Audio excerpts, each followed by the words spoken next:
Welcome to the TLC, the Life Coach Podcast with Matt Halloran. Every week, one of the world's top life coaches, Matt Halloran, will share his wisdom through stories and ideas to help you live the best life possible. Success is only a podcast away. Now please welcome your host, Matt Halloran. Hello and welcome to episode number 27. Today we're going to talk about finding your true self.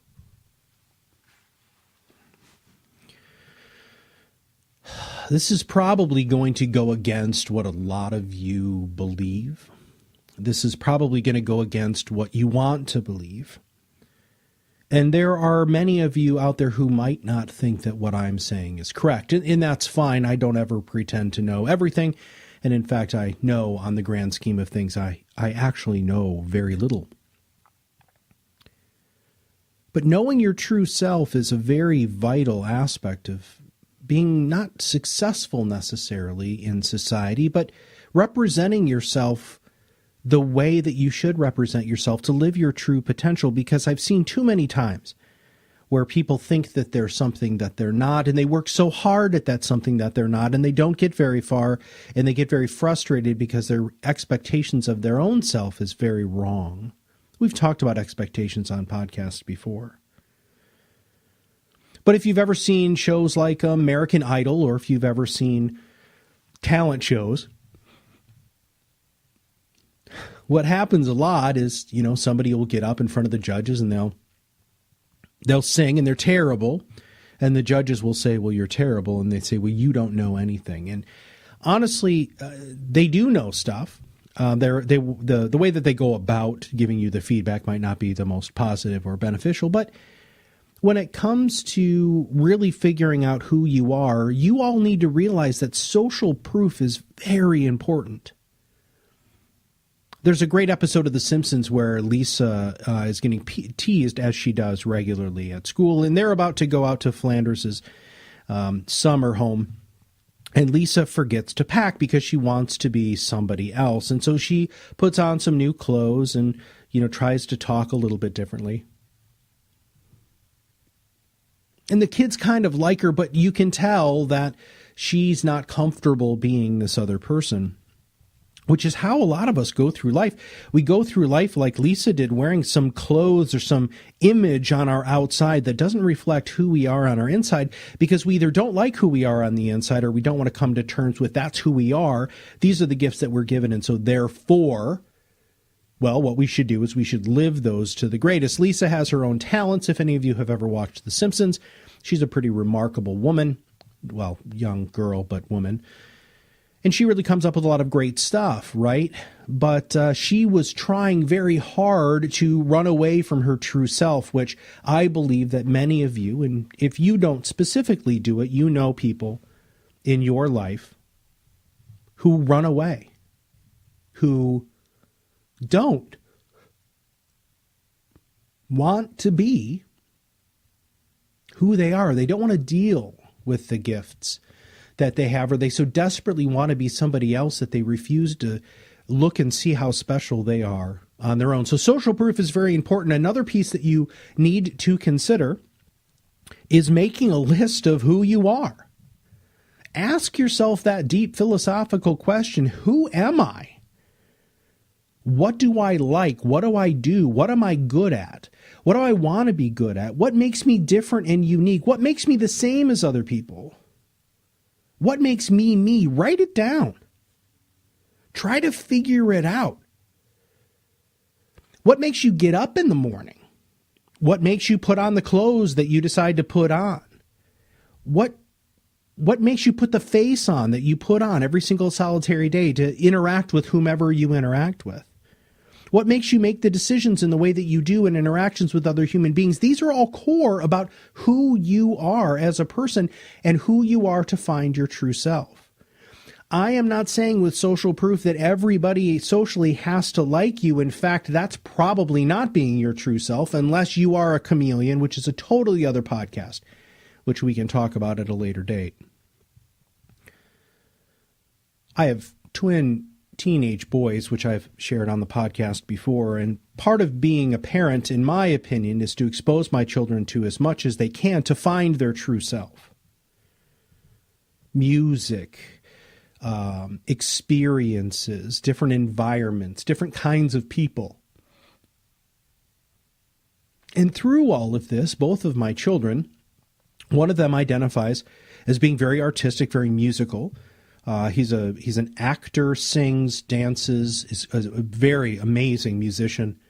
And he's also very dexterous, right? And the only reason why he knows he's dexterous is because he wanted to learn how to juggle, so we sent him to a juggling club. Now, if his true self is to be a circus performer or work with Cirque du Soleil, you know what? It's my job as a parent to allow and to give permission and support that child to be his true self. And my other son is a much more introverted person. He's very engineering. He likes fantasy novels, and he likes comic books and manga and all of that stuff. So I have two very, very different kids who were raised in the exact same sorts of environments, and it's important for us to allow them to spread their wings. And so with both of the boys, we go to comic book conventions, and mostly because I actually like them too, and that's kind of how it got started. But they really like them because both of them have their own opportunities to connect with people who are like them. So many times in life, we don't think what we want in our true self or who we are in our true self is okay to deal with socially. So if you go through life not being able to be who you are, what kind of life are you going to have? You're going to be frustrated regularly. When you see somebody who is like you want to be, or who has allowed him or herself to be that person, you are going to get frustrated, jealous, mad, upset, depressed, sad, anything you possibly can think of. Because you see somebody doing something that you should do. Listen, you hear me say this on almost every podcast. This is the only time that you're going to be on this planet at this time in this body. You don't have a long life. You should give yourself the gift of being who you truly are. Whether that's a sexual identity, whether that's a personality identity, whether that's a kind of group of people that you want to hang out with, or a political belief, a religious belief, a sociological belief, environmental belief, a how should you deal with other humans belief. We live in such an amazingly diverse culture across the world that whatever your true self is, you can find people who are just like you. Now, if your true self is a horrible, murderous person, obviously I'm going to ask you to try to reassess that. But most people aren't that. Most people just want to nerd out. Some people want to sports out. I've got a good friend of mine, a couple of good friends of mine who love to knit and crochet. And because of this wonderful thing called the internet and Facebook, they've been able to connect with people all over the world who love to knit and crochet, who aren't necessarily 90 years old. Same thing with sewing, same thing with comic books, same thing with sports and athletics and food types, craft beer. These are all things that make you up your true self, and you have to make a list of what those things are.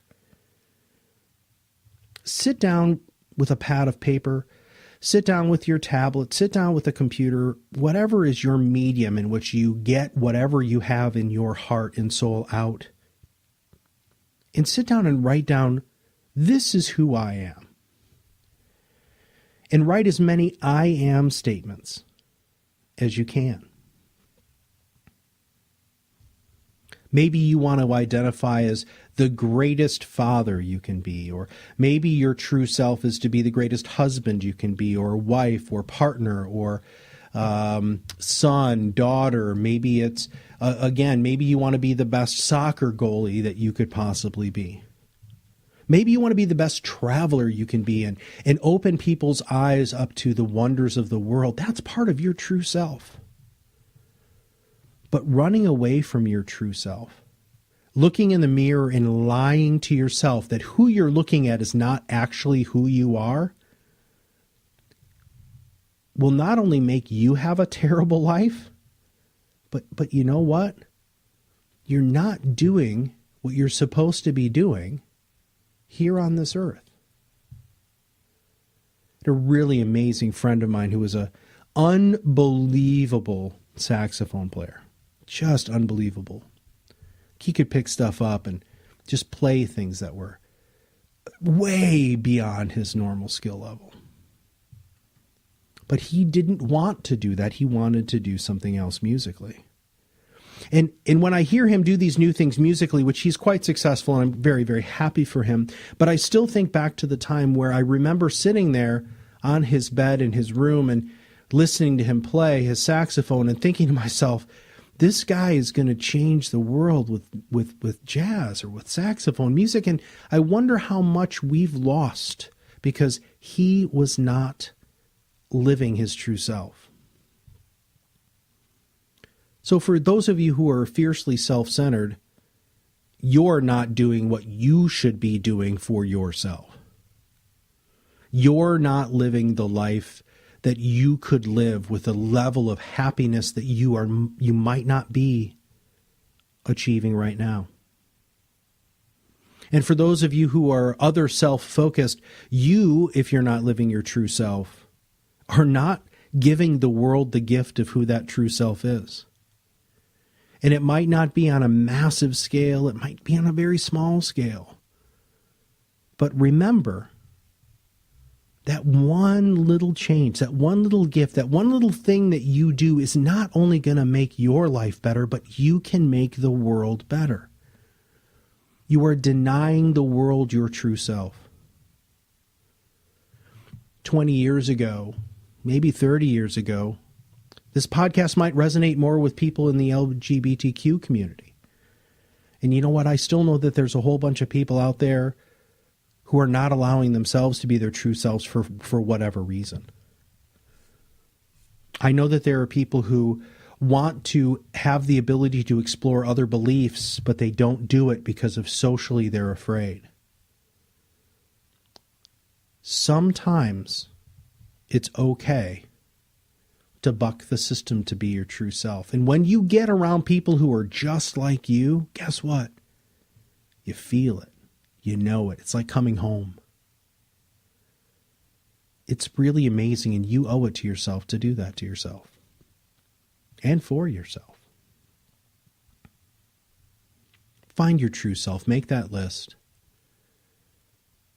Give yourself and the world the gift of who you are. Make the world a better place by being a better person to yourself. You owe yourself this gift. And if you don't think you owe it to yourself, guess what?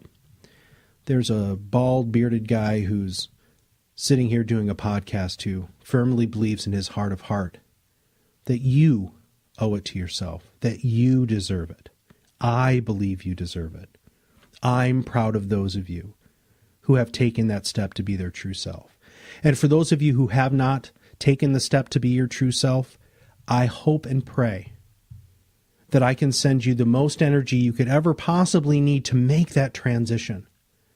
Because the worst thing in the world is for you to get old and look back on your life and say, why did I wait this long? And with that, remember, that small change, that simple action, is not only going to make your life better, but it can and will change the world. Thank you for taking the time out of your busy life to listen to our podcast. Remember, a single change, no matter how big or small, can start you on your path to live your best life possible. You deserve it. We will see you on the other side of the mic soon. Have a wonderful day.